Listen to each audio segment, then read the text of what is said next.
பரிசுத்த வாரத்தின் வழிபாடை நாம் தொடங்குவோம்.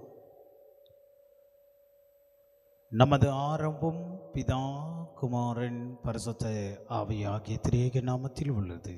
ஆமென். நாம் கண்களை மூடி ஆண்டவரை நோக்கி மன்றாடுவோமாக. எங்கள் அன்பின் நல்ல கடவுளே, ஆசீர்வாத மகிழ்ச்சி நிறைந்த இந்த அந்தி சாய்ந்த தருணத்தின் வேளையிலே கர்த்தாவே, உம்மை தொழுது கொள்ள பரிசுத்த உள்ளத்தோடு பரிசுத்த வாரத்திலே இந்த புதன்கிழமையின் வழியாக கர்த்தர் எங்களுக்கு கொடுத்த மாபெரும் கிருபைக்காக நன்றி சொல்லுகிறோம் சாமி. கடவுளே, உம்முடைய கரத்தினாலே நாங்கள் பெற்றுக்கொண்ட மீட்பின் வாழ்வுக்காக நன்றி சொல்லுகிறோம். இந்த மீட்பின் வாழ்வை எங்களுக்காக சிலுவையிலே நீர் ஆண்டவரே பட்ட பாடுகள் வழியாக எங்களுக்கு அந்த மீட்பின் வாழ்வை நீர் கொடுத்திருக்கிறீர் சுவாமி. அப்படிப்பட்ட ஒரு வாழ்வையே இந்த நாளிலே இந்த பரிசுத்த வாரத்தின் வழியாக நாங்கள் உம்மை போற்றி துதித்து ஆராதிக்க நாங்கள் ஆயத்தப்படுகிறோம் சுவாமி. இந்த வழிபாட்டுக்குள்ளாக ஆண்டவரே நாங்கள் பாடுகிற பாடல்களும் வாசிக்க போகிற திருமறை ஆண்டவரை முறைமுறையாக வாசிக்க போகிற சங்கீத பகுதியும் இந்த நாளுடைய கர்த்தருடைய செய்தியை நம்மத்திலே பகிர்ந்து கொள்ள வந்திருக்கிற டாக்டர் ரவிக்குமார் சார் வழியாக கேட்கிற அருள் செய்தியும் உடைய சமூகத்தை நோக்கி நாங்கள் பார்க்கிறோம் சாமி. எங்களுடைய உள்ளத்தினுடைய வேண்டுதல் ஆண்டவரே உடைய சமூகத்தை நோக்கி நாங்கள் பார்க்கிறோம். கர்த்தருடைய தெய்வீக கரத்தினாலே ஆண்டவர் இந்த வழிபாட்டை எங்களுடைய வாழ்விலே நீர் ஆசீர்வாதமாய் தந்து இதை நடத்துவதற்கு ஆவியானவரை கொண்டு எங்களை வழிநடத்த வேண்டும் என்று நாங்கள் வேண்டுகிறோம் சுவாமி. தொடர்ச்சியாக இந்த நாளில் வந்தவர்கள் வர ஆண்டவர் ஆயத்தமாக இருக்கிற மக்களுக்காக, வர முடியாமல் நிலையில் இருக்கிற மக்களுக்காக வேண்டுகிறோம் சுவாமி. கர்த்தரை தொழுது கொள்ள உள்ளங்கள் ஆயத்தப்படும்படியாய், திருச்செய்தியை கேட்கும்படியாய் தந்து நீர் ஆசீர்வதிக்கும்படியாய் வேண்டுகிறோம் சுவாமி. இசைக்கருவியை வாசிக்கிறவர்களும் பாடுகிறவர்களும் உடைய கரத்தில் ஒப்புவிக்கிறோம். நீர் இந்த வழிபாட்டுக்குள்ளாக எங்களை தாழ்த்தி ஆண்டவரே உம்முடைய பிரசன்னத்தை எங்களுடைய வாழ்விலை தந்து நீர் வழிநடத்த வேண்டும் என்று இந்த ஜெபத்தை இயேசு கிறிஸ்துவின் நாமத்தினாலே வேண்டிக் கொள்கிறோம் கர்த்தாவே. ஆமென். நாம் ஆண்டவரை போற்றும்படியாய் 227வது பாடலை நாம் பாடுவோம். பாடல் எண் 227வது பாடல், 227 சாங் நம்பர்.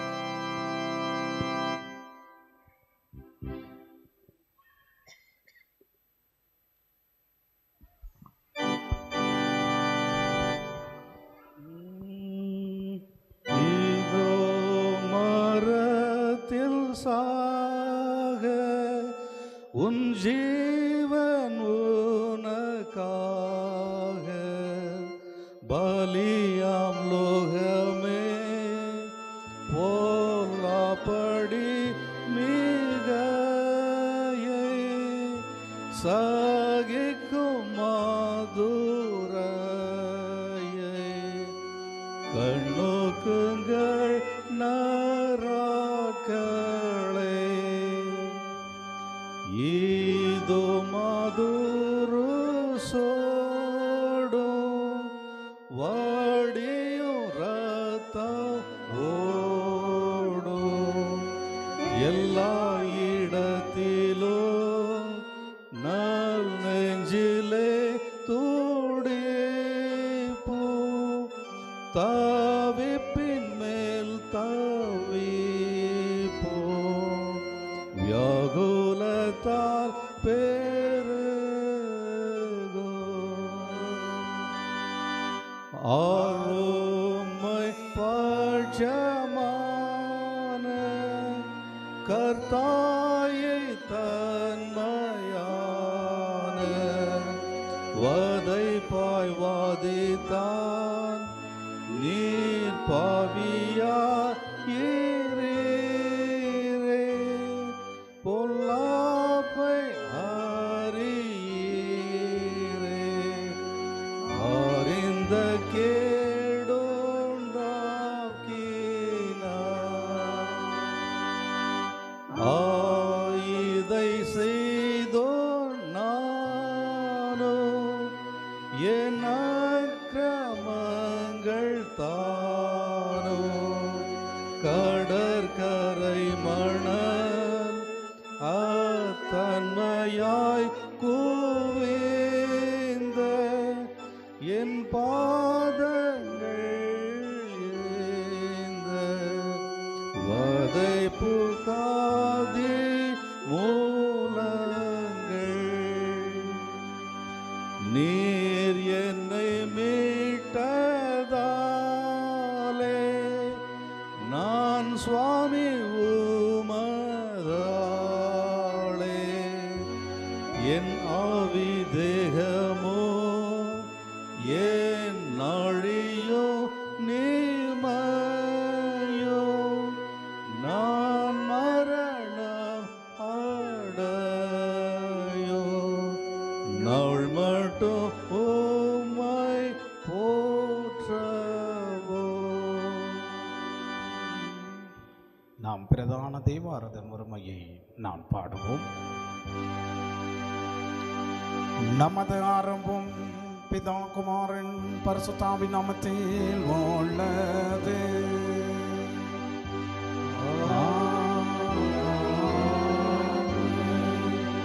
கர்த்தருக்குள் பிரியமானவர்களே, நமது பிதாவாகிய கடவுளிடம் கபடற்றது முழுவதும் சேர்ந்து நமது பாவங்களை இவர் கரையிட்டு அவைகளை மன்னிக்க நமது இரட்சகராகிய இயேசு கிறிஸ்துவின் நாமத்தே அவர் கெஞ்சி கேட்போம் வாருங்கள். நமக்கு சகாயம் கர்த்தருடைய திருநாமத்தில் உள்ளது. வானத்தையும் பூமியையும் உண்டாக்கினவர் அவரே. என் மீறுதல்களை கர்த்தருக்கு அறிக்கையிடுவேன் என்றேன். தேவரீர் என் பாவத்தின் தோஷத்தை மன்னித்தே. சர்வமல்லவரான கடவுளே, எங்கள் சிருஷ்டிகரும் மீட்பரும் ஆனவரே, ஏழை பாவிகளாகிய நாங்கள் சுபாவத்தின்படி பாவலர்கள் சுற்றுமாய் இருக்கிறோம் என்றும் மனத்தினாலும் வாக்கினாலும் நடக்கையினாலும் உமக்கு விரோதமாய் பாவம் செய்தோம் என்று அறிக்கையிடுகிறோம். ஆதலால் எங்கள் ஆண்டவராகிய இயேசு கிறிஸ்துவின் நிமித்தம் நீர் காட்டின கிருபையை தேடி உம்முடைய அளவற்றிற்கத்தில் அடைக்கலம் போக வருகிறோம். அளவில்லாதற்கும் உள்ள கடவுளை எங்கள் மீட்கும்படி மறந்து ஒப்பு கொடுத்த முதுவரே பிரான குமாரன் நிமித்தங்களுக்கு இறங்கி எங்கள் பாவங்களை எல்லாம் மன்னித்தள்ளும். முது கிருபையினால் நித்திய ஜீவனை சுதந்திரத்துக் கொள்ளும்படி உம்மையும் உம்முடைய சத்தியமையான அறிகிறார்கள் வசனத்தின் ஞான கீழ்ப்படுத்தினோம். பரிசுத்த ஆவியை கொண்டு எங்கள் இருதயங்களை அதிகப்படுத்த வேண்டும் என்று எங்கள் ஆண்டவராகிய இயேசு கிறிஸ்துவின் மூலமாய் வேண்டிக் கொள்ளுகிறோம் கர்த்தாவே. ஆமென். சர்வ வல்லவரான பரமபிதாவாகிய கடவுள் நமக்கு இறங்கினார். அவர் தமது ஒரே பிரான குமாரனை நமது பாவங்களுக்காக மரணத்தை ஒப்படுத்த நிமித்தும் பாவங்களை மன்னிக்கிறார். அவர் நாமத்தில் விசுவாசம் உள்ளவர்களுக்கும் கடவுளின் பிள்ளைகளாம்படி அதிகாரம் கொடுத்து அவர்கள் தமது பரிசுத்த ஆவியை தந்தள்ள வாக்குத்தத்தம் பண்ணினார். விசுவாசமுடியினால் ஞானஸ்தானம் பெற்றவன் ரட்சிக்கப்படுவான். கர்த்தாவே, எங்கள் அனைவருக்கு கிருபை செய்தருளும்.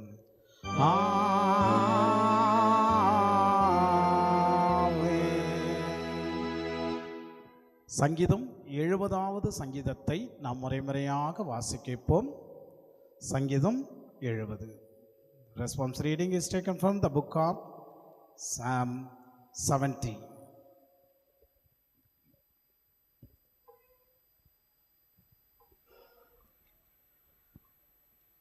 கடவுளே, என்னை விடுவித்தருளும். கர்த்தாவே, எனக்கு சகாயம் செய்ய விரைந்து வாரும்.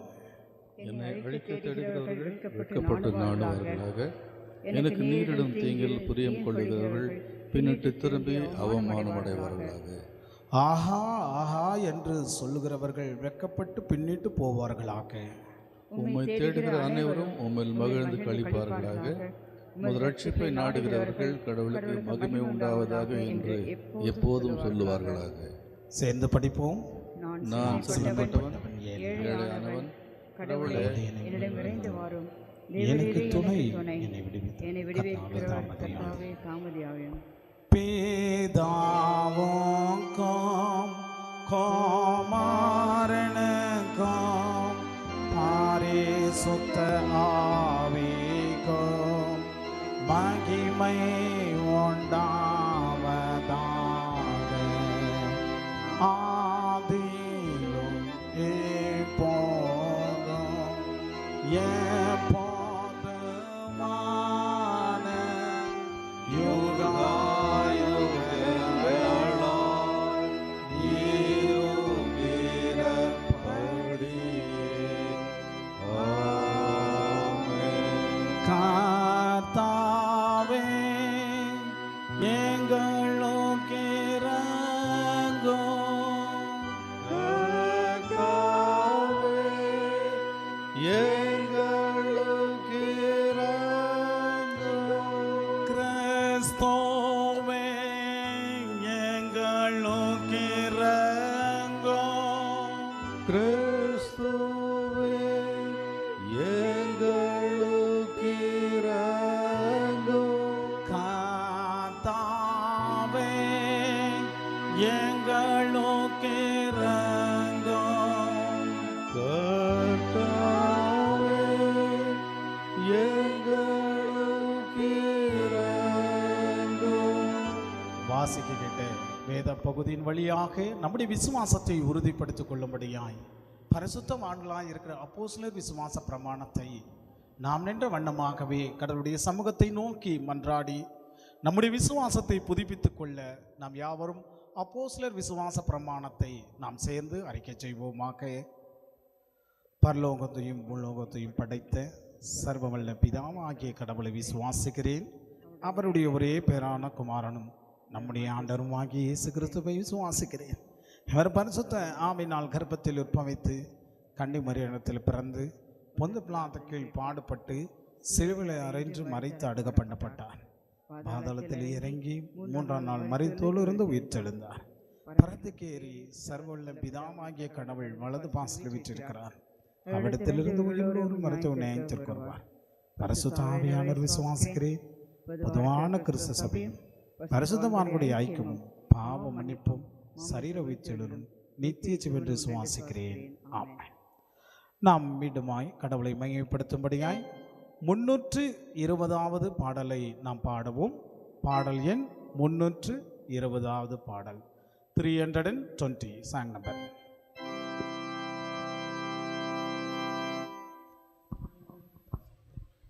சிலுவை சுமந்தோனாக இயேசுவோமை பற்றினேன்.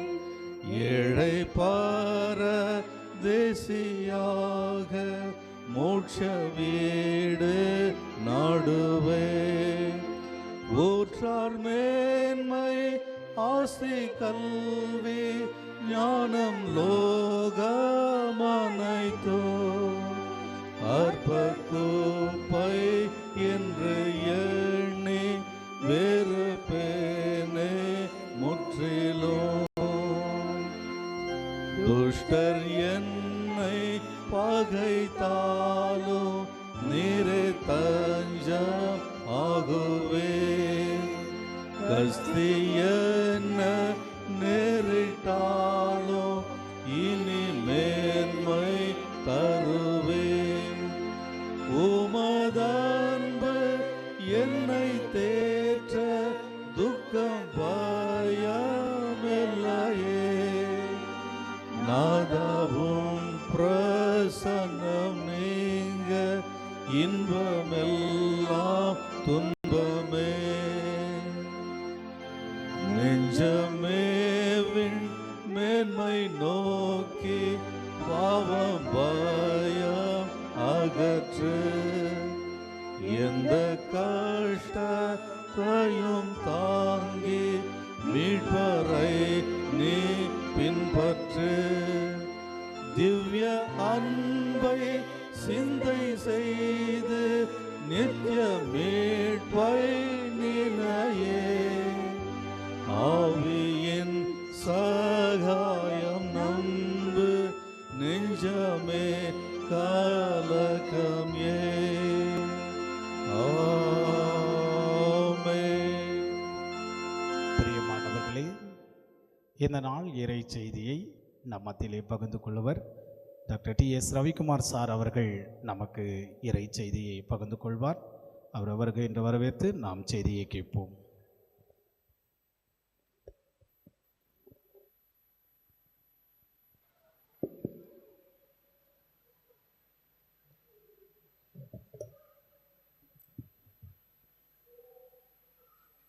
நேற்றும் இன்றும் என்றும் மாறாதவராக இருக்கிற கர்த்தராகிய இயேசு கிறிஸ்துவின் இனிய நாமத்திற்கு துதி கனம் மகிமை உண்டாவதாக. கர்த்தரை நோக்கி ஜெபம் செய்யும். இரக்கம் நிறைந்த அன்புள்ள இயேசு சுவாமி, இந்த அருமையான பரிசுத்த வாரத்தில் உம்முடைய பாதம் பணிந்து நீர் எங்களுக்கு போதிக்கும் வசனங்களையும் வார்த்தைகளையும் அறிந்து உணர்ந்து உட்கொண்டு அதை பின்பற்றி உமக்கு கீழ்ப்படிந்து நடந்து உம்முடைய நாமத்தை உம்மை அறியாத மக்கள் மத்தியில் பிரசங்கிக்கத்தக்கதாய் நாங்கள் ஜீவிக்க எங்களோடு இருந்தருளும்.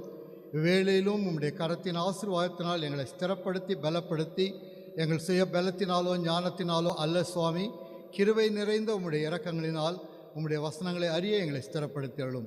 கர்த்தராகிய இயேசு கிறிஸ்துவின் இனிய நாமத்தில் வேண்டிக் கொள்கிறோம் பிதாவே, ஆமென்.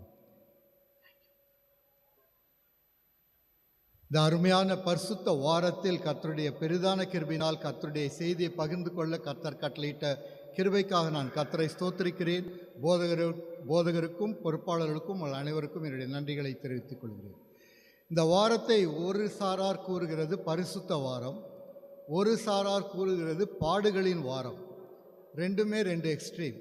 பரிசுத்த வாரம் என்பது யாரும் அண்டக்கூடாத, யாரும் நெருங்கக்கூடாத மகா பரிசுத்த ஸ்தலம், மகா பரிசுத்த நேரம், மகா பரிசுத்த நபர், மகா பரிசுத்த வாரம். பாடுகளின் வாரம் என்பது கவலையும் சஞ்சலங்களும் பாரங்களும் விழுந்து எழுந்து அடிபட்டு செல்லுகிற ஒரு வாரம். ஸோ ரெண்டு எக்ஸ்ட்ரீம் இந்த ஒரு வாரத்திற்காக கூடப்படுகிறது. இன்றைய செய்திக்கான தலைப்பு த சஃபரிங் காட், பாடுபடுகிற தேவன். இந்த தலைப்பை எடுக்கும்போதே சற்று ஆச்சரியமாக இருந்தது. How can God suffer? கர்த்தர் எப்படி பாடுபட முடியும்? கர்த்தர் நம்மை உருவாக்கினவர், உண்டாக்கினவர், ஒரு வார்த்தையினால் இந்த உலகத்தை கொண்டு வந்தவர், வெளிச்சத்தை கொண்டு வந்தவர். அவர் சொல்ல தலைவர்கள் விழுவார்கள், எழுவார்கள். ஆனால் அப்படிப்பட்ட கர்த்தர், நாம் யாரும் காணக்கூடாத கர்த்தர் பாடுபடுகிறார், சஃபரிங். அப்போ இன்றைக்கு காலத்தில், குறிப்பாக இந்த ஒரு சந்தியின் காலத்தில், சிலுவையின் தியானத்தில் நம்ம பார்க்கிற ஒரு முக்கியமான காரியம் இந்த பாடுபடுதல். ஆக இன்றைக்கு பார்த்தோம் என்றால் இந்த புதன்கிழமை யூதாஸ் காரியோத்து கர்த்தரை காட்டிக் கொடுத்த ஒரு நாளாக இருக்கிறது. எனவே இந்த நாளின் செய்தியை நான் யூதாஸ் காரியோத்தை பற்றியோ அதை பற்றியோ எடுத்து செல்லப் போவதில்லை. ரெண்டு காரியங்கள். ஒன்று, இந்த பாடுபடுதல் என்பது என்ன? பேர்டன் அல்லது பாரம், இது என்ன? கிறிஸ்தவ வாழ்க்கையில் இது என்ன? முதலாவது, அதனுடைய அடிப்படை என்ன, தன்மை என்ன? ரெண்டாவது, இன்றைக்கு நீங்களும் நானும் நம்முடைய வாழ்க்கையில் படும் பாடுகளோ அல்லது துன்பங்களோ அல்லது பாரங்களோ என்ன காரணம்? இந்த சிலுவையின் காட்சி நமக்கு என்ன சொல்ல வருகிறது? இதுதான் இந்த நாளினுடைய அடிப்படை, suffering. So the very idea and the word of suffering looks very human, not godly. பாடுபடுறதுன்றது மனிதத்துவ வார்த்தையாக இருக்கிறதே தவிர தேவத்துவ வார்த்தையாக தெரியவில்லை. சராசரங்களை படைத்த தேவனை நாம் ஒரு பாடுபடுகிற தேவனாய் பார்ப்பது மிகவும் ஒரு கடினமாக இருக்கிறது. அப்படி என்றால் இந்த பாடுபடுதல் என்றால் என்ன அர்த்தம்? அடிப்படையில் பார்ப்போம் என்றால், ஒரு பாரம் பாடுபடுகிறது என்றால் ஒரு வலி. எந்த ஒரு நிகழ்வை சந்திக்கும் பொழுதோ அல்லது எந்த ஒரு காரியத்தை செய்யும் பொழுதோ அதனூடே வரும் ஒரு வலி நமக்கு சஃபரிங் என்ற வேர்டை கொண்டு வருகிறது. ஆனால் இந்த பாடுபடுதலின் உள்ளே இருக்கும் அந்த வலி பல வகைப்பட்டதாக இருக்கலாம். ஆனால் ஒரு எளிமையான காரியத்தை பார்ப்போம் என்றால், இந்த சஃபரிங் அல்லது பாடுபடுதல் எல்லா வேளையிலும் நமக்கு வருத்தத்தை கொடுப்பதா, எல்லா வேளையிலும் நமக்கு துன்பத்தை கொடுப்பதா என்று பார்ப்போம் என்றால், வேதத்தின் அடிப்படையில் அப்படி காணப்படவில்லை. ரெண்டு வகையான பாடுபடுதல் காணப்படுகிறது. ஒன்று, கர்த்தரின் பிள்ளைகளாய் படும் பாடுகள். இரண்டு, உலகத்த வாழ்க்கையில் நாம் படுகிற பாடுகள். அப்படி பார்க்கும்போது, உதாரணத்துக்கு எடுப்போம், ஒரு கடினமான வேலை செய்கிறீர்கள், அதன் மூலமாக நல்ல ஒரு நமக்கு சம்பளம் வருகிறது என்றால் அதற்கு பாடுபட வேண்டும்.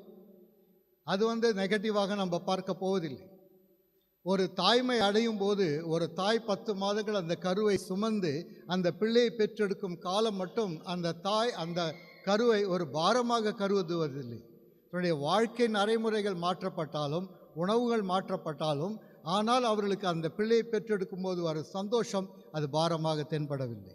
வேதத்தில் பார்க்கும்போது மோசே மக்களை நடத்தி சென்றார், அது பாடுகளா?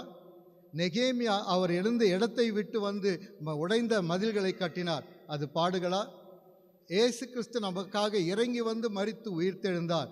அப்படி என்று பார்க்கும்போது இன்றைக்கு இந்த பாடுகளை குறித்து நாம் சற்று அதிகமாய் தியானிக்க வேண்டியதாக இருக்கிறது. அப்படி என்றால் இந்த சிலுவை பல காரியங்களில் என்ன சொல்கிறார்கள், சிலுவை நம்முடைய கிறிஸ்தவ வாழ்க்கையில் யாரை கேட்டாலும் ஒரு சிலுவை பார்த்தால் இது கிறிஸ்தவர்களுக்கான அடையாளம் என்று சொல்கிறார்கள். ஆனால் இந்த காலத்தில் நாம் யோசிக்க வேண்டியது, என்னுடைய வாழ்க்கையில் ஒரு கிறிஸ்தவனுடைய வாழ்க்கையில் இந்த பாடுபடுதலுடைய அர்த்தம் என்ன? இன் அதர் வேர்ட்ஸ், சஃபரிங் என்ற மீனிங் என்ன? எந்த மக்களைனா போய் கேட்பாருங்க. நீங்கள் முடிந்த பிறகு கூட நீங்கள் உங்களுடைய அக்கம் பக்கம் உள்ளவரில் சஃபரிங்னா நீங்கள் என்ன ஃபீல் பண்ணுறீங்க? நமக்கு வேண்டாம், நமக்கு சஃபரிங் வேண்டான்றோம். ஆனால் வேத வசனம் என்ன சொல்லுகிறது? நல்ல போர்ச்சேவனாக தீங்கு அனுபவி என்று சொல்லுகிறது. அப்போ கர்த்தர் என்ன சொல்கிறாரு? நீ தெரிந்து கொண்ட வாழ்க்கை லகுவான வாழ்க்கை அல்ல, மிகவும் கடினமான வாழ்க்கை.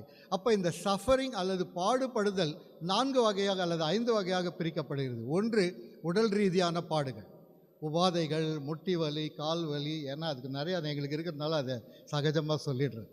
கண் பார்வையோ, தடுமாற்றமோ, இல்லை ஒரு நடந்தால் கூட பிடிச்சி நடக்கணுமோ, இல்லை சுகரோ, உப்பு, அனைத்து தாது பொருள்களும் உடம்பில் எக்கச்சக்கமாக சென்று கொண்டிருக்கிறது, உடல் சார்ந்த பாடுகள். அடுத்தது மனம் சார்ந்த பாடுகள், சைக்கலாஜிக்கல் ஸ்ட்ரெஸ் அல்லது ஆங்ஸைட்டி, பயம் அல்லது மன அழுத்தம், மன சோர்வு, அது 2வது. 3வது சமூகத்தை சார்ந்து ஒதுக்கப்படுறது, தேவையான சமயத்தில் நமக்கு தேவையானவைகள் கிடைக்காமல் போகப்படுகிறது, இது சமூகம் சார்ந்தது. பணம் சார்ந்த பாடுகள், தேவைகள் சந்திக்கப்படாமல், கடன்கள் தீர்க்கப்படாமல், இன்னும் செய்ய வேண்டிய ஏராளமான காரியங்களுக்காக கஷ்டப்படுகிறது, இது சமூகம் சார்ந்த பாடுகள். குடும்பம் சார்ந்த பாடுகள் ஏராளமாக இருக்கலாம். கணவன் மனைவிக்குள்ள உறவுகள் அல்லது பிள்ளைகளை வளர்க்க வேண்டும் என்ற பயம், எதிர்காலத்தை குறித்த கவலை, உலகம் சென்று கொண்டிருக்கும் பாதையில் இந்த பிள்ளைகள் எப்படி வளரப்போகிறார்கள், வளர்க்க போகிறோம் என்ற பயம், பாடுகள். அப்படி பார்க்கும்போது இவை அனைத்தும் தான் நம் பார்வைக்கு முக்கியமாக தெரிகிறதே தவிர ஒரு பாடுகளை நாம் மறந்து விடுகிறோம். அந்த பாடு என்னவென்றால் ஆவிக்குரிய பாடுகள். உடல் ரீதியான பாடுகள் நாம் அனுபவிக்கிறோம், நன்றாக தெரிகிறது.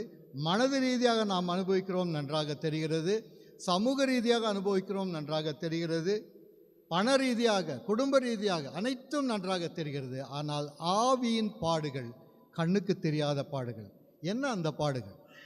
எத்தனை தடவை நம்முடைய வாழ்க்கையில் கர்த்தரை நோக்கி கேள்வி கேட்டிருப்போம், கர்த்தாவே இது ஏன் என்னுடைய வாழ்க்கை, ஏன் இந்த பிரச்சனையுடைய வாழ்க்கை? எத்தனை தடவை நாம் கர்த்தர் உண்மையிலே நீர் எங்களோடு இருக்கிறவராய் இருக்கிறீரா, நான் கேட்கும் ஜெபத்திற்கு பதில் கிடைக்கவே இல்லை என்று எத்தனை தடவை ஆதங்கப்பட்டிருப்போம்? எத்தனை தடவை உலகத்தில் நடக்கும் ஆவிக்குரியதல் ஆவி அல்லாத காரியங்களுக்காக நாம் வருத்தப்பட்டிருப்போம்? எவ்வளவு நேரங்களில் நாம் ஆதங்கப்பட்டு பெருமூச்சு விட்டிருப்போம்? எப்பொழுது தீர்வு காணும், எப்போது ஆவிக்குரிய வாழ்க்கையில் நாம் ஜீவிக்க முடியும்? ஆவிக்குரியது. ஆனால் இன்றைய உலக வாழ்க்கை ஆவிக்குரிய பாரங்களை பின்தள்ளி மனுஷ ரீதியான பாரங்களை மிக அதிகமாக முன்னாலே பார்க்கிறது. அப்போது நாம் வேதத்தில் பார்க்கும்போது கர்த்தர் என்ன சொல்கிறார்? ஆவிக்குரிய. எரேமியா புத்தகத்தில் 9ஆம் அதிகாரத்தில் ஒரு நல்ல நிகழ்வு ஒன்று இருக்குது, அது பெரிய நிகழ்வு, அதை நான் சொல்லுகிறேன். கர்த்தர் என்ன சொல்கிறார் என்றால், ஒரு பட்டயத்தை கொடுக்க ஒரு கணக்கன் வருகிறார். அந்த கணக்கன் கிட்ட கர்த்தர் சொல்கிறார், நீ பட்டயத்தை எடுத்துக்கொண்டு போய் இந்த உலகத்தில் நடக்கும் அருவருப்புகளை கண்டு பெருமூச்சு விடாதவர்கள் நெற்றியிலே முத்திரை போடு, அல்லது பெருமூச்சு விடுகிறவர்கள் நெற்றியிலே முத்திரை போடு. உலகத்தில் நடக்கிற கேவலமான காரியங்கள், அசுத்தமான காரியங்கள், இவைகளெல்லாம் பார்த்து ஐயோ கர்த்தாவே இப்படி நடக்கிறதே என்று பெருமூச்சு விடுகிறவர் மேல் நெற்றியிலே ஒரு அடையாளத்தை போடு. பிறகு பட்டயத்தை எடுத்துக்கொண்டு அந்த அடையாளம் இல்லாத அனைவரையும் நீ வெட்டி சாய்த்து விடு என்கிறார். இதுவரைக்கும் நம்ம கேட்கறதுக்கு நல்லா இருக்கு, என்ன கஷ்டம், கரெக்ட் தாங்க, இது கட்டாயம் இந்த மாதிரியான கேவலமாக பண்ணுறவங்க என்ன பண்ணணும், வெட்டி சாய்க்கப்படணும் அப்படின்றதான் நம்ம சிந்தனையாக இருக்கும். ஆனால் அதை தொடர்ந்து வர்ற வசனம் என்ன சொல்லுது? இதை நீ எங்கிருந்து ஆரம்பிக்க வேண்டும் என்றால் சபையிலிருந்து ஆரம்பிக்க வேண்டும். It's very interesting. கர்த்தர் என்ன சொல்கிறாரு? தன்னுடைய நியாய தீர்ப்பை எங்கே ஆரம்பிக்கல? இயேசுவை அறியாதவர்களோ பல தவறுகளை செய்வட்டு ஆரம்பிக்கல. இயேசுவை தெரிந்தும் இயேசுவை அறிந்தும் அறிக்கையிட்டும் பிரசங்கம் செய்தும் கர்த்தரை பின்பற்றாத தலைமையில் என்ன வைக்கிறாரு? கத்திய வைக்கிறார். அப்போ யோசித்து பாருங்க, இன்றைக்கு நீங்களும் நானும் மற்றவர்களை பார்த்து ஐயோ பாவம்ன்றோம். ஆனால் தேவதூதன் நம்மளை பார்த்து தான் என்ன சொல்றாரு? ஐயோ பாவம், இங்கேருந்து தான் ஆரம்பிக்கும். அப்போ இன்றைக்கு நாம் பார்க்கும் அந்த ஆவியின் பாரம் நமக்குள்ளே கொழுந்து விட்டு எரியணும். எம்மாவுக்கு 2 பேர் நடந்து போகிறாங்க, கூட ஏசாமி போகிறார், பேசின்னு தான் போகிறார். அவங்களுக்கு தெரியல அது யாருன்னு. அங்கே போய் சேர்ந்துட்டாங்க. சேர்ந்துட்டு சாப்பிட்டு அவர் அப்பத்தை பிற்கும்போது தான் அவர் தெரியுது அவர் தான் இயேசு கிறிஸ்து. தெரிந்த உடனே அவங்க என்ன சொல்கிறாங்க? இவர் பேசும்போது நம்முடைய உள்ளத்தில் கொழுந்து விட்டு எரியவில்லையான்றாங்க. எப்பொழுது நமக்கு கடைசியாக கொழுந்து விட்டு எரிந்தது? எப்பொழுது நமக்கு கடைசியாக வசனத்தை பார்க்கும்போது ஐயோ கொழுந்து விட்டு எரியுதே, அந்த வசனத்தை நான் படிக்காமல் இருக்கிறேன்னு, இதை யார்கிட்ட நான் சொல்லணுமே, எப்பொழுது கொழுந்து விட்டு எரியும்? நம்ம ஒரு ஃப்ளாஷட் வாழ்க்கை வாழ்ந்து கொண்டு, அனலும் இல்லை குளிரும் இல்லை. ஆனால் இன்றைக்கு கர்த்தர் என்ன சொல்கிறாரு? பாரம், பாடுபட வேண்டும். கர்த்தருக்காய் பாடுபட கர்த்தர் நம்மை அழைக்கிறார். இப்பொழுது பொதுவாய் பார்த்தோம், இந்த 5 பாரங்களை பார்த்தோம். ஆனால் யோசித்து பாருங்க, கர்த்தர் சிலுவையில் இந்த 5 பாரங்களையும் ஒரே நேரத்தில் சந்தித்தார். உடல் ரீதியாய் சந்தித்தார், அடிக்கப்பட்டார், நொறுக்கப்பட்டார், காரி உமிழப்பட்டார், ரத்தம் சிந்தினார். பிசிக்கல். என் தேவனே என் தேவனே ஏன் என்னை கைவிட்டீர் என்று மென்டலாகவும் ஸ்பிரிச்சுவலாகவும் ஆதங்கப்பட்டு கர்த்தரை நோக்கி கதறுகிறார், தேவனை நோக்கி பிதாவை நோக்கி கதறுகிறார். எக்கனாமிக்கலாகவும் 30 வெள்ளிக்காசுக்கு அவரை காட்டி கொடுக்கப்படுகிறது. நேற்று தினத்தில் ஒரு இடத்தில் செய்தியை கேட்கும்போது அல்லது ஒரு பைபிள் ஸ்டடி இருக்கும்போது சொன்னாங்க, அந்த ஸ்திரீ அவருடைய பாதப்படியில் கொண்டு வந்து அந்த பரிமள தைலத்தை கொட்டி அவர் காலை சுத்தம் பண்ணுறாங்க. அதனுடைய விலை 300 ராத்தல். 300 ராத்தல் ஒரு தைலத்துக்கு 30 வெள்ளிக்காசு நம்மை உண்டாக்கிய கர்த்தராகிய இயேசு கிறிஸ்து.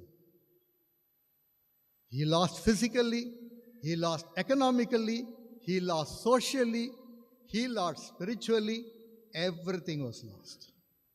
கர்த்தர் சிலுவையில் தொங்கும்போது absolutely as a human being, ஒரு மனிதராய் இவை அனைத்தையும் ஒரே நேரத்தில், நம்ம ஒரு டைமில் சந்திக்கும் போதே கஷ்டப்படுறோம். ஆனால் இவர் அனைத்தையும் சிலுவையின் மேலே அந்த பாரத்தை ஏற்றுக்கொண்டார். எதற்காக? நீங்களும் நானும் கர்த்தருக்குள் ஜீவிக்க வேண்டும் என்பதற்காக. 2ஆம் பகுதிக்கு போவோம். இப்போ கேள்வி எனக்கு என்னன்னா, கர்த்தர் நமக்காக மரித்தார், கர்த்தர் நமக்காக உயிர்த்தெழுந்தார், ரைட்.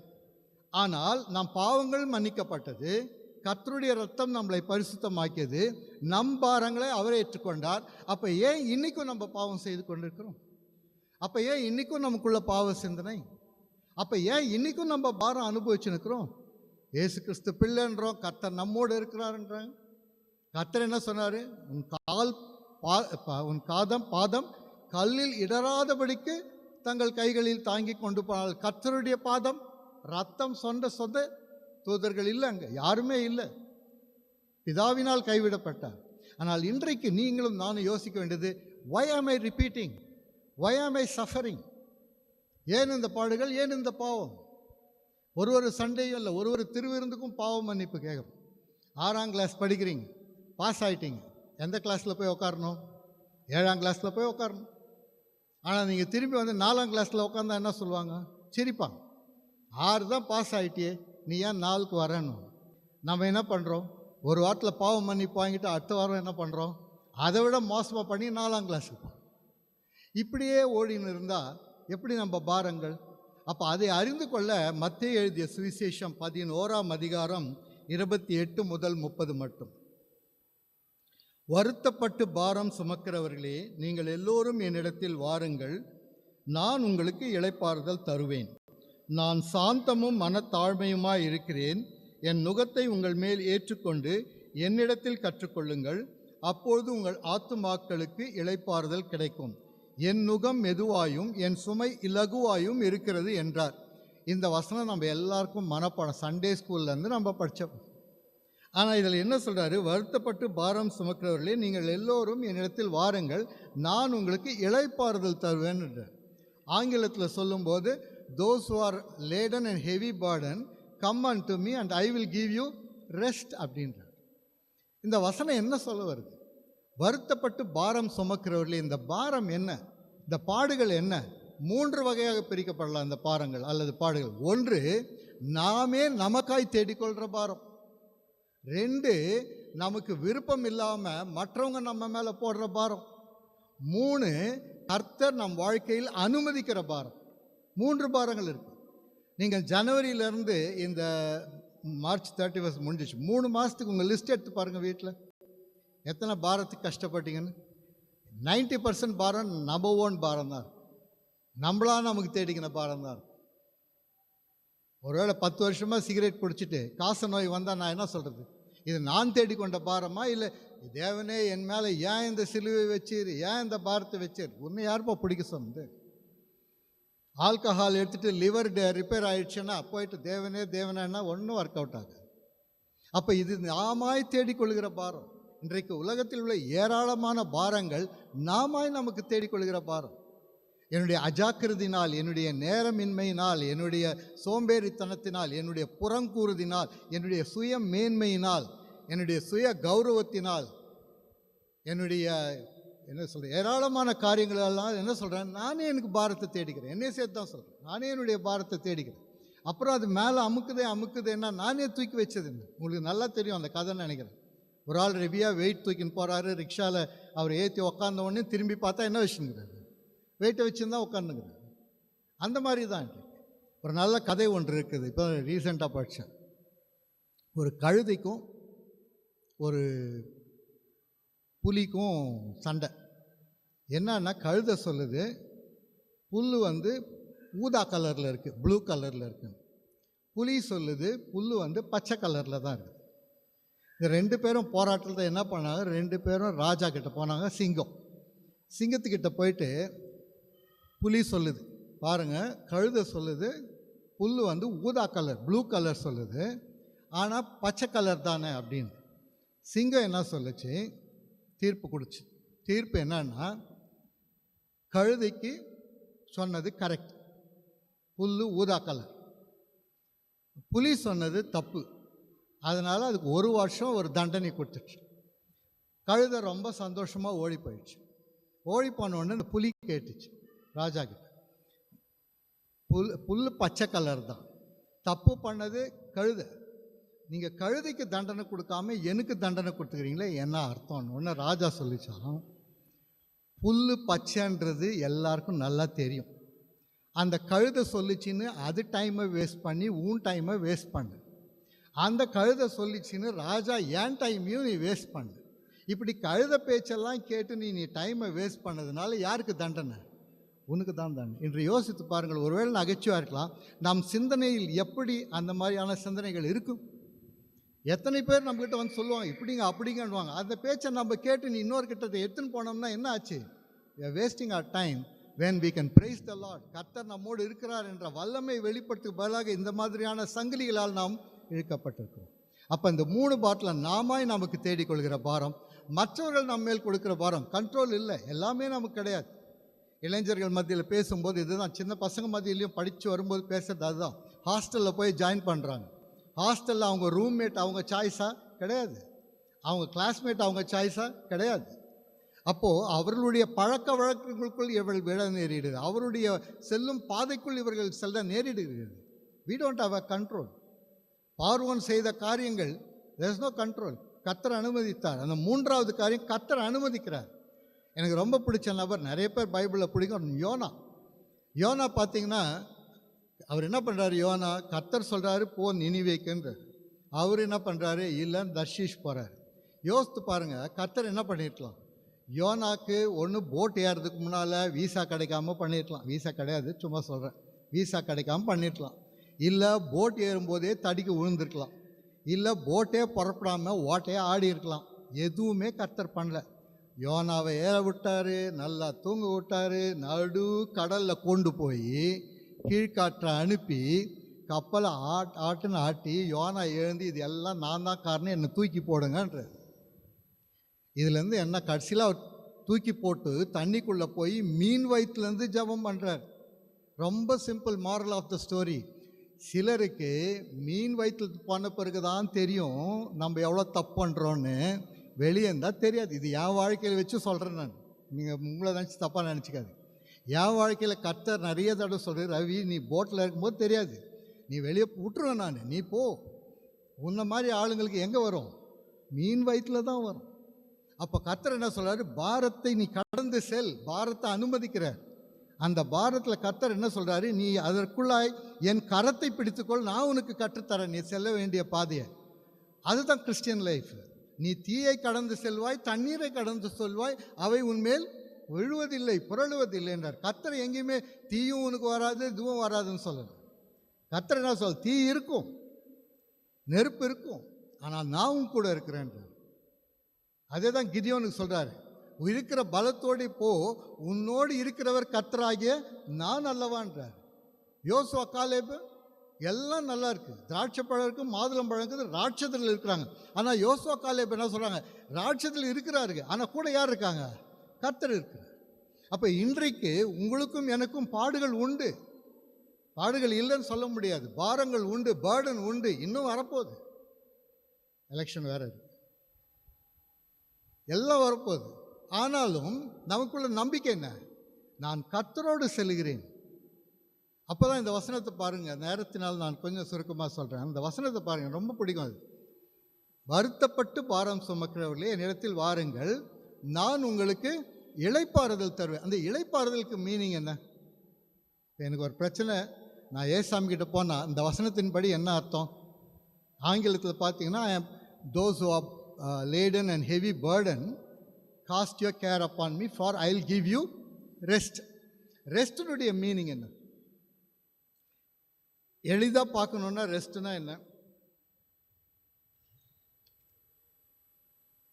ஒன்றும் செய்யாமல் படுத்துக்கிறது, அல்ல ஒன்றும் செய்யாமல் ஒரு சோஃபாவில் உட்காந்துக்கிறது. அதை விட பெஸ்ட்டு ஒன்றும் செய்யாமல் யூடியூப் பார்க்குறது, நெட்ஃப்ளிக்ஸ் பார்க்குறது, இதுதான் ரெஸ்ட். ஆனால் கர்த்தர் என்ன சொல்கிறாரு, I will give you rest. நோவாக்ன்ற Hebrew word it's like Sabbath. Sabbath day என்னது? ஓய்வு நாள்.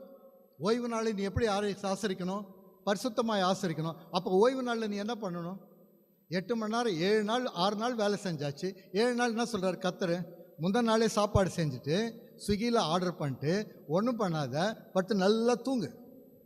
சர்ச்சு சர்வீஸும் சீக்கிரம் முடிக்க சொல்லிவிடு, சீக்கிரமாக வீட்டுக்கு போயிட்டு ரெஸ்ட் எடு, நல்லா தூங்கு. அதுக்கு பேர் என்னது நம்ம பாஷையில்? ரெஸ்ட். ஆனால் கர்த்தர் என்ன சொல்கிறாரு, அவர் கொடுக்குற ரெஸ்ட் மீனிங் என்னன்னா, இளைப்பாறுதல் என்கிட்ட வாங்க, பாரமாக என்கிட்ட வாருங்க, நீங்கள் என்னோடு இருக்கிற உறவு, the worship with God is the rest. 7ஆம் நாளில் ஓய்ந்திருக்க சொல்கிறாரு. இன்றைக்கி இஸ்ரவேல் தேசம் முழுவதும் 7ஆம் நாள் ஓயிடுறாங்க. என்ன செஞ்சு ஓயிடுறாங்க? படுத்து தூங்கலை. அவர்கள் மறுபடியுமாய் வந்து சினகாக் சென்று தேவனை துதித்து, தேவனோடு பேசி, தேவனோடு மகிழ்ந்து, பாட்டு பாடி, வசனங்களை தியானித்து, தேவனோடு தங்கள் நேரத்தை செலவிடுகிறது தான் ஓய்வு. அப்போ கர்த்தர் என்ன சொல்ல, உனக்கு பேர்டன்டா, ப்ராப்ளமா, பிரச்சனையா, சால்வ் பண்ண வழி தெரியலையா, come to me, I will tell you the way. நான் உனக்கு சொல்கிறேன் எந்த வழியில் போகணும், என் கூட உட்கார், அமைதியாக உட்கார், be still and know that I am God என்றார். Be still is not possible, try to be still. அந்த ஃபேன் பாருங்கள், ஒரு 5 நிமிஷம் அந்த ஃபேனை பார்த்துட்டு அடுத்த நான் உங்கள் 5 நிமிஷம் அந்த ஃபேனை பற்றி யோசிக்காதீங்கன்னா என்ன வரும்? அந்த ஃபேன் தான் வரும். நம்ம எதை யோசிக்க வேணான்னு சொல்கிறோமோ அதுதான் வரும். அப்போது பிரச்சனைகள் நடுவில் நம்ம அது வேணாம், ஏசாமி உங்ககிட்ட ஜெபம் பண்ணிட்டேன், நீர் என்னோடு இருக்கிறீர், 1 லட்சம் கடன் இருக்குன்ட்டு சொல்லிட்டு வீட்டுக்கு வந்துட்டு என்ன ஆகும்? அந்த 1 லட்சம் என்ன பண்ண போகிறதுனே தெரியல. அப்போ கர்த்தர் என்ன சொல்கிறார், yes there is a problem, no doubt, come to me, என்கிட்ட வா, நான் உனக்கு ஆறுதலை தரேன், நான் உனக்கு இளைப்பாறுதலை தரேன், நான் உனக்கு நீ செல்ல வேண்டிய வழியை உனக்கு போதிக்கிறேன். ஏனென்றால் என் நுகம் இலகுவாக இருக்குதுன்றார். நுகம் என்றது என்ன? Balance, learning to balance spiritual life with worldly life. அதுதான் ரெஸ்ட். அதுதான் சஃபரிங்கான ஹேண்ட்லிங் மெத்தடே அதுதான். கர்த்தரோடு இருப்பதும் உலகத்தில் இருப்போம். மீன் எங்கே இருக்குது? தண்ணிக்குள்ளே தான் நீந்துது. எப்போ கடைசியாக உங்கள் ஆயுள்ள மீன் உரைக்கரிச்சு இல்லைன்னா ட்ரவுன் ஆயிடுச்சுன்னு கேள்விப்பட்டுக்கிறீங்க? மீன் வந்து தண்ணிக்குள்ளே மூழ்கவே மூழ்காது. ஏன் மூழ்காது? தண்ணிக்குள்ளேயே தான் இருக்குது. ஆனால் அது மூழ்காதபடி கர்த்தர் அதனுடைய உடல் அமைப்பை கொடுத்துருக்காரு. அதே மாதிரி உங்களுக்கும் எனக்கும் இந்த உலகத்தில் வாழ்கிற வாழ்க்கையை கொடுத்துருக்காரு. ஆனால் இதில் மூழ்காதபடி, இதனுடைய சஞ்சலங்களிலும் பாரத்திலும் விழாதபடி நமக்கு வேதத்தை கொடுத்திருக்கிறார், விசுவாசத்தை கொடுத்திருக்கிறார், ஜபத்தை கொடுத்திருக்கிறார், நட்பை கொடுத்திருக்கிறார், உறவுகளை கொடுத்திருக்கிறார். இப்போ இன்றைக்கு கர்த்தர் அழைக்கும் அழைப்பு அதுதான். பாரம் இருக்கா? பாரத்தோடு வந்தோமா? ஓகே. பட் கர்த்தரிடம் சொல்லுங்கள். இங்கே வந்திருக்கிறது யாரை பார்க்குறதுக்கு? ஏசாமியை பார்க்கறது. இங்கே வந்திருக்கிறது யாருக்கிட்ட ஜபம் பண்ணுறதுக்கு? ஏசாமிகிட்ட ஜபம் பண்ணுறது. நாம் எல்லாரும் ஒன் சைடு கம்யூனிகேஷன் தான் வச்சுக்கிறோம் காட் கிட்ட. We tell everything to God. ஆனால் கர்த்தர் நம்ம திருப்பி சொல்கிறத எங்கே கேட்குறோம்? நம்ம என்ன வேணுன்றமோ அதை சொல்ல தான் பார்க்குறோமே தவிர கர்த்தர் என்ன சொல்கிறது கேட்கறது இல்லை. So suffering is part of life. Suffering முடியாது. உலகத்தின் முடிவு பரியந்தம் கர்த்தர் என்ன சொல்கிறார்? நான் உன்னோடு இருக்கிறேன்ற வாக்கு தத்துவத்தை கொடுத்துருக்கிறார். நமக்கு ஃபிசிக்கல் சஃபரிங் இருக்க தான் செய்யும், no doubt on that. Mental agony disturbance இருக்க தான் செய்யும். சோஷியல் சஃபரிங் இருக்கும், ஃபினான்ஷியல் சஃபரிங் இருக்கும், ஸ்பிரிச்சுவல் சஃபரிங். அதை தான் கர்த்தர் பார்க்குறாரு. இதெல்லாம் வெளியரங்கமானது. ஆனால் உள்ளரங்கமாக கர்த்தர் பார்க்குறது உன்னுடைய ஆவி எங்கே இருக்குது. அதுதான் லூக்காவில் ஒரு இடத்துல சொல்கிறாரு, நீ இன்ன வகையான ஆவியை பெற்றிருக்கிறீர்கள் என்று நீங்கள் அறியீர்கள். You don't know of what spirit you are. We are spirit of the living God. அப்பா பிதாவே என்று அழைக்கும் புத்திர சுவாகிரத்தை கொண்ட children of God. So we don't come with burden. கர்த்தர் நம்மளை என்ன சொல்கிறாரு? பெற்றதை கொண்டு மற்றவர்களோடு பகிர்ந்து அவர்களுடைய பேர்டன் எடுன்னா நம்ம பேர்டனை பிடிச்சி நோக்கணும். நீங்கள் வீட்டுக்கு சென்று ரோமர் 3ஆம் அதிகாரம் நினைக்கிறேன், 5ஆம் அதிகாரம் 3 முதல் 5 நிதானமாக படித்து பாருங்கள். அது மாத்திரமல்ல, உபத்திரவம் பொறுமையையும், பொறுமை பரீட்சையையும், பரீட்சை நம்பிக்கையும் உண்டாக்குறது என்று நாங்கள் அறிந்து உபத்திரவங்களிலேயும் மேன்மை பாராட்டுகிறோம்.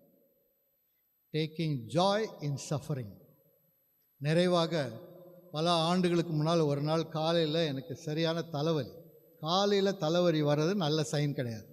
மதியம் வரலாம், இல்லை இரவு வரலாம், என்ன பனித்தளமோ இல்லை பல்வேறு ப்ரெஷர்னாலும் வரலாம். எழுந்துக்கும் போதே தலைவலி is not a good sign. நான் அவசர சிகிச்சை பிரிவத்தினால போன உடனே பிபி செக் பண்ண பார்த்தா 180/110 சம்திங் இருந்துச்சு. உடனடியாக அதற்கான ட்ரீட்மெண்ட் கொடுத்து மாத்திரை ஆரம்பிச்சிட்டாங்க. இப்போ நான் மாத்திரை சாப்பிட்டு இப்போ பிபி 110 கீழே வந்துடுச்சு, ஓரளவு மெயின்டைன் ஆகுது. பட் த பாயிண்ட் இங்கே என்னென்னா, அன்றைக்கு அந்த வலி எனக்கு வரவில்லை என்றால் எனக்கு தெரியாமல் என்னுடைய மூளையின் இரத்த நாளங்கள் வெடித்து ஸ்ட்ரோக்குக்கு போயிட்டு. ஆனால் கர்த்தர் அந்த வலியின் மூலமாக என்னை சுகப்படுத்தினார். God heals through pain. God heals through suffering. God talks to you through suffering. கர்த்தர் பாடுகளின் மத்தியில் உங்களோடு பேசுகிறார், பாடுகளின் மத்தியில் உங்களோடு இருக்கிறார், நம்மோடு இருக்கிறார். எனவே அவர் மேல் பாரத்தை வைத்து அவர் சொன்ன இளைப்பாறுதல், அந்த ரெஸ்ட், dwell in Christ, கர்த்தருக்குள் வாழ்ந்து கர்த்தருக்குள் வேர்கொண்டு கர்த்தருக்காய் ஜீவித்து உலகத்தில் பாரப்படுகிறவர்களை கர்த்தரிடம் அழைத்து வர we have to be in Christ. கர்த்தருக்குள்ளாய் இருக்க கர்த்தர் நம்மை அழைக்கிறார். ஜெபம் செய்வோம். இரக்கம் நிறைந்த அன்புள்ள சுவாமி, இந்த அருமையான பாடுகளின் வாரமும் பரிசுத்த வாரமுமாய் இணைந்து சிலுவையின் காட்சியை காண நீர் தந்த வாய்ப்புக்காய் உம்மை ஸ்தோத்திரிக்கிறோம். இந்த நாளிலும் இங்கு வந்திருக்கிறோம் ஒவ்வொருவருக்காய் ஜெபிக்கிறோம். பாடுகள் உண்டு சுவாமி, சஞ்சலங்கள் உண்டு, பாரங்கள் உண்டு, தேவைகள் உண்டு. அதே வேளையில் உம்மை பின்பற்றி உம்மை விசுவாசித்தோடு நடக்கும்போது அப்பாரங்கள் இலகுவாய் தோன்றுகிறது. மோசேயை நீர் அழைத்தீர். அவர் கொடுத்த ஊழியம் பாரமாக இருக்கலாம், ஆனால் அவர் இதை இலகுவாய் உம்முடைய கரத்தை பற்றி நடத்தினார். நெகேமியாவை அழைத்தீர். அவருக்கும் அது பாரமாக இருந்திருக்கலாம், ஆனால் உம் கரத்தை பிடித்து கொண்டு அந்த காரியத்தை செய்து முடித்தார். இவ்வனமாய் வேதத்தில் ஏராளமான மக்களை நீர் கரம் பிடித்து அவர்களை நடத்தி சென்று அவர்கள் மூலமாய் ஏராளமான மக்களுடைய பாரங்கள் விடுதலையாக்கப்பட நீர் கட்டளையிட்டீர். அவ்வண்ணமாய் இந்த சபையை நீர் தெரிந்து கொண்டிருக்கிறீர். இந்த சபையின் ஒவ்வொரு மக்களுக்காக, ஒவ்வொரு பிள்ளைக்காய் வேண்டிக் கொள்கிறோம். தேவரி தாமே உம் கரத்தை பற்றி கொண்டு மற்றவர்கள் பாரத்தை நீக்கத்தக்கதாய் உம் வசனங்களை பகிர்ந்து கொள்ள எங்களை பலப்படுத்தி ஸ்திரப்படுத்தி காத்தருளுமாறு கர்த்தராகிய இயேசு கிறிஸ்துவின் இனிய நாமத்தில் வேண்டிக் கொள்கிறோம் பிதாவே, ஆமென். நாம் யாவரும் எழுந்து நின்று ஸ்தோத்திர கீதத்தை பாடுவோம். கடவுளே சுத்த இருதயத்தை என்னிலே சீரோ செய்யோ, நிலவரமான ஆவியே என் உள்ளத்திலே புதுப்பியோ. உமது சமூகத்தில் என்னை தள்ளி விடாதிரோ. உமது பரிசுத்த ஆவியை என் இடத்தில் இருந்து எடுத்துக்கொள்ளாதீரோ. உமது ரட்சணைய சந்தோஷத்தை தேரும்பவும் எனக்கு தாரோ. உற்சாகமான ஆவி என்னை தாங்கும்படி செய்யோ. ஜெபம் செய்வோம். சர்வ வல்லமை மிகுந்த இரக்கமுள்ள கடவுளே, எங்கள் ஆண்டவராகிய இயேசு கிறிஸ்துவின் பிதாவே, தேவரீர் அருளச் செய்த பற்பல கிருபைக்காக அன்புள்ள தயவுக்காக விசேஷமாய் உடைய நேசகுமாரனை தந்த ஈவுக்காக நாங்கள் நன்றியோடு நினைக்கிறோம் சாமி. நான் வாழ்வதற்கு நீர் சிலுவை சுமந்திர சாமி. இந்த சிலுவையே கர்த்தர் எங்களுக்காக பரிசுத்த சின்னமாய் மாற்றினீரே சாமி. இந்த பரிசுத்த வாழ்வதற்கு பரிசுத்த வாரத்தின் வழியாக இந்த தொழுகையை நாங்கள் ஆண்டவரை தொழுது கொள்ளும்படியாய் தந்தமைக்காக நன்றி சொல்லுகிறோம் சாமி. இந்த தொழுகைக்குள்ளாக ஆண்டவரே உம்முடைய தாசர் வழியாக கேட்ட திருச்செய்தியை எங்களுடைய வாழ்வும் எங்களுடைய எல்லா காரியங்களும் எங்களுக்கு ஆசீர்வதித்து அருளும்படியாய் வேண்டுகிறோம். சிந்தனையிலே எதை நாங்கள் இந்த மண்ணுலக வாழ்விலே கண்ணோக்கி பார்க்கிறோமோ, எங்களுடைய சிந்தனைக்குள்ளாக ஆண்டவரே காரியங்கள் எதை இந்த உலக வாழ்வில் வேறுபடுகிறோமோ அதை எங்களுக்கு நீர் ஆண்டவரை தந்திருக்கிறீர். அப்படிப்பட்ட ஒரு வாழ்வையே ஆண்டவரை பரிசுத்த வாழ்வுக்கு நேராக எங்களுடைய வாழ்வும் மண்ணிலே சேர்வதற்கும் மண்டையிலே ஆண்டவருடைய பிள்ளையாய் ஜீவிப்பதற்கும் எங்களுக்கு தந்து நீர் வழிநடத்தும்படியாய் வேண்டுகிறோம். செய்தி கொடுத்த டாக்டர் ரவிக்குமார் சாருக்காக நன்றி சொல்லுகிறோம். குடும்பத்தாருக்காக, அன்பு பிள்ளைகளுக்காக, அருமை அக்காவுக்காக நாங்கள் வேண்டுகிறோம். கர்த்தருடைய தெய்வீக கரத்தினாலே அவர்களை ஆசீர்வதிக்கும்படியாய் வேண்டுகிறோம் சுவாமி. இந்த நாளிலே ஆண்டவரே இதோ இந்த நாள் கஞ்சியை கொடுத்த குடும்பத்துக்காக நாங்கள் நன்றி செலுத்துகிறோம் சுவாமி. குறிப்பாக எங்களுடைய அருமை சுபாமதி அம்மாவுக்காக நாங்கள் வேண்டுகிறோம். கர்த்தருடைய தெய்வீக கரத்தினாலே அவருக்கு கொடுத்த இந்த நாளுக்காக நன்றி சொல்கிறோம். குடும்பத்தை ஆசீர்வதிங்க, அன்பு பிள்ளைகளையும் ஆசீர்வதிங்க, மருமகளையும் ஆசீர்வதிங்க. ஆண்டவருடைய திவ்ய கரத்தினாலே எங்களை நீர் ஆண்டவரை வழிநடத்தி வந்திருக்கிறவருடைய வாழ்வுக்கு முன்பாக உடைய கரம் ஆசீர்வாதமாய் அருளும்படியாய் வேண்டுகிறோம் சாமி. பல பேர் பலவிதமான சிந்தனையோடு கர்த்தாவே இந்த பரிசுத்த வாரத்திலே நான் உண்ணா நோம்பு இருந்து இதோ என்னுடைய உள்ளத்தில் இருக்கிற வேண்டுதல் நிறைவேற்ற வேண்டும் என்று சொல்லி ஜெபித்து கொண்டிருக்கிறவர்களுக்காக நாங்கள் வேண்டுகிறோம். கர்த்தருடைய தெய்வீக கரத்தினாலே நீர் வழிநடத்தி ஆசீர்வதிக்கும்படியாய் வேண்டுகிறோம் சாமி. குறிப்பாக எங்களுடைய திருச்சபையினுடைய பொறுப்பாளர்களுக்காக, ஆண்டவரை மாதர்களுக்காக, வாலிபர்களுக்காக, ஆண்டவரை ஞாயிறு பள்ளி ஆசிரியர்களுக்காக நாங்கள் வேண்டுகிறோம். ஒவ்வொருத்தரும் பேர்பராய் தொட்டு ஆசீர்வதிங்க, உடைய கரம் வழி நடத்துங்க. ஊழியத்தின் வழியாக நாளை தினத்திலே கூட பெரிய வியாழனுக்காக நாங்கள் ஆயத்தப்படுகிற போது ஆண்டவருடைய திவ்ய கருணையை, ஆண்டவர் நற்கருணையை பெற்றுக்கொள்வதற்கு எங்களுடைய உள்ளங்கள் ஆயத்தப்படும்படியாய் தந்து நீர் ஆசீர்வதிக்க வேண்டும் என்று இந்த ஜெபத்தை இயேசு கிறிஸ்துவின் நாமத்தினாலே வேண்டிக் கொள்கிறோம் கர்த்தாவே, ஆமென். பரமண்டல இருக்க எங்கள் பிதாவே, உம்முடைய நாமம் பரிசுத்தப்படுவதாக, உம்முடைய ராட்சியம் வருவதாக, உம்முடைய சித்த பரமண்டலத்திலே செய்யப்படுவது போல பூமியிலையும் செய்யப்படுவதாக. அன்வேண்டிய ஆகாரத்தை எங்களுக்கு தாரும். என் கடன் ஆணைக்கு மன்னிக்கிறது போல எங்கள் பாவ கடன்கள் மன்னி எங்களை சோதனைக்கு நாமத்தையும் என்று தருளும். ராட்சியம் வல்லமையும் மகிமையும் என்றென்றைக்கு விடுதலை சுவாமி, ஆமென். நாம் மீண்டுமாய் கடவுளை மையப்படுத்துவோம். 213வது பாடலை பாடி நாம் கர்த்தரை மையப்படுத்துவோம். காணிக்கை எடுப்பவர்கள் நம் மத்தியில் இருக்கிற அன்பு சகோதரி பிரசன்னா குமாரி அவர்களும், அதே போல பிரியா அகஸ்டின் அவர்களும் காணிக்கை எடுப்பார்கள். பிரியா அகஸ்டின், பிரசன்னா குமாரி காணிக்கை எடுப்பார்கள்.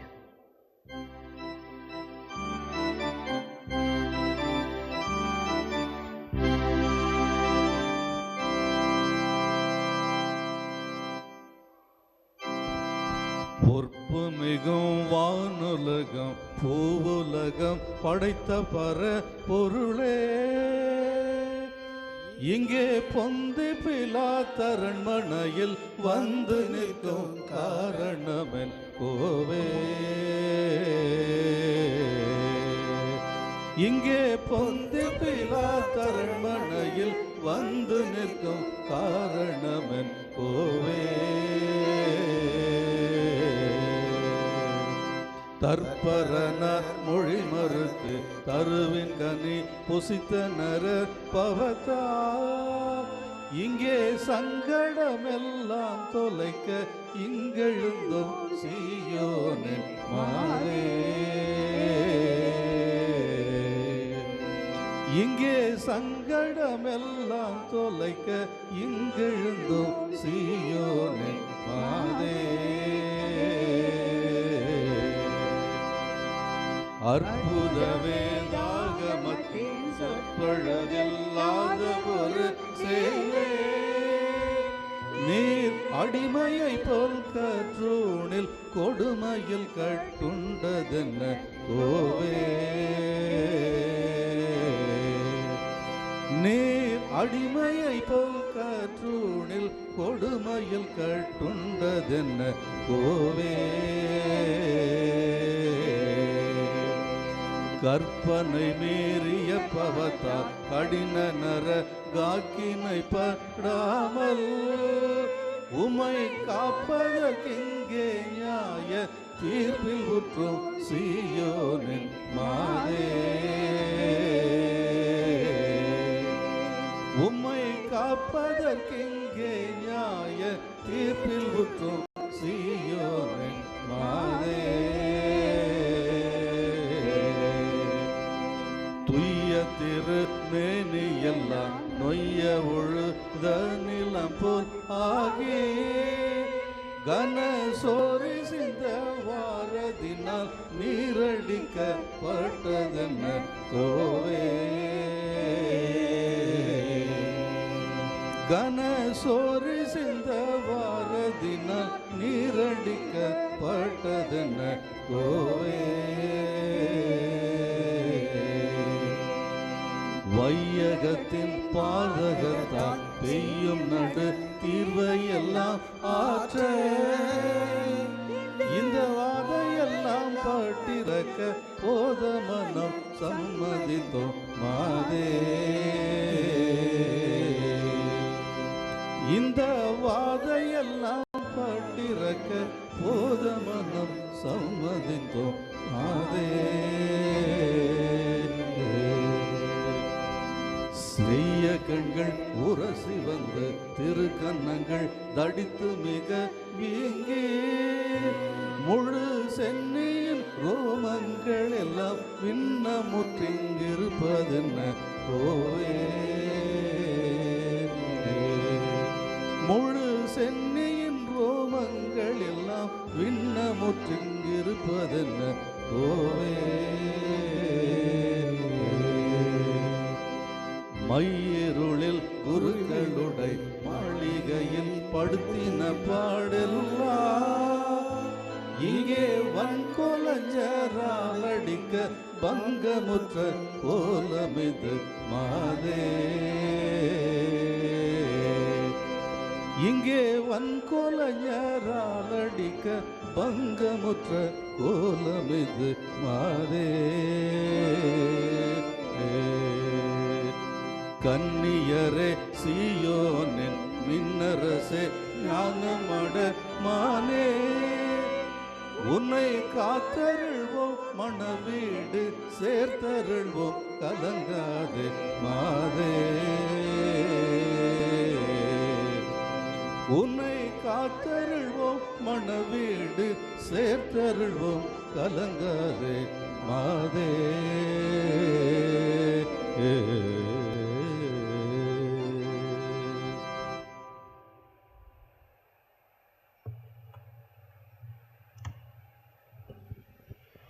நாம் கண்களை மூடி ஆண்டவரை நோக்கி ஜெபம் செய்வோம்.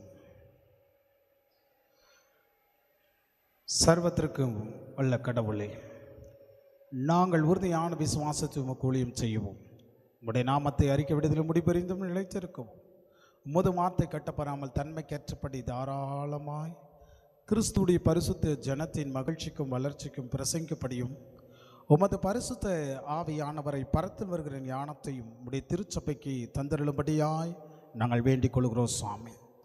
இந்த நாளிலே உம்மை தொழுது கொண்டோம், உம்முடைய ஆசீர்வாதமுள்ள வார்த்தையை நாங்கள் கேட்டோம். இப்பொழுது எங்களுடைய இல்லங்களுக்கு நாங்கள் கடந்து போகிற போது உம்முடைய பாதுகாப்பும் வழிநடத்தலும் எங்களுக்கு முன்பாக இருக்கட்டும் சாமி. கடவுள் கிருபையாய் கொடுத்த இந்த ஏப்ரல் மாதத்திலே எங்களுடைய வாழ்வும் வழிநடத்தலும் உமக்கு நேராக இருக்கட்டும். இசைக்கரியை வாசித்த அன்பு தம்பி ராபினுக்காக நாங்கள் வேண்டுகிறோம். எலக்ட்ரீஷியன் அண்ணனுக்காக வேண்டுகிறோம். கர்த்தருடைய தெய்வீக கரம் குடும்பங்களை ஆசீர்வதித்து வழிநடத்துங்க. எல்லாவற்றுக்கும் மேலாக உம்முடைய கிருபையும் வழிநடத்தலும் ஆண்டவரை எங்களுடைய வாழ்விலே தந்து நீர் வழிநடத்த வேண்டும் என்று இந்த ஜெபத்தை இயேசு கிறிஸ்துவின் நாமத்தினாலே வேண்டிக் கொள்கிறோம் கர்த்தாவே, ஆமென். நாம் கடவுளுடைய ஆசீர்வாதத்தை நின்ற வண்ணமாகவே பெற்றுக்கொள்வோம். கர்த்தராண்டவர் உன்னை ஆசீர்வதித்து உன்னை காப்பாராக. கர்த்தராண்டவர் தமது திருமுகத்தை உன்மேல் பிரகாசிக்க பண்ணி உன்மேல் கிருபையாயிருப்பாராக. கர்த்தராண்டவர் தமது திருமுகத்தை உன்மேல் பிரசன்னமாக செய்து உனக்கு சமாதானம் கட்டளையிடுவாராக.